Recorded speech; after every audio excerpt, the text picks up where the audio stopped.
é o que você consome a maior parte do tempo, que provavelmente vai determinar o teu futuro, o que vai acontecer com o teu dinheiro. Então, aquilo que vai para dentro, né, do teu cérebro é o teu alimento de vida.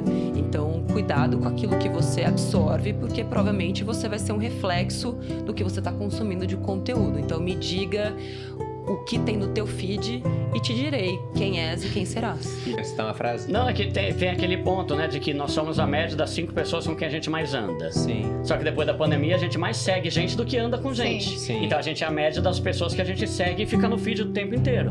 Você tá vendo só gente tonta que fala de bet o tempo inteiro? Você vai ser burro mesmo, cara. Você vai ser a média de quem você tá seguindo. Só segue gente tosca, né? Não que não possa seguir gente de humor e tal, mas é esse equilíbrio. Porque se a gente é uma média das 5 pessoas que a gente tá mais acompanhando o conteúdo, que média que vai dar no final das contas isso aí, né?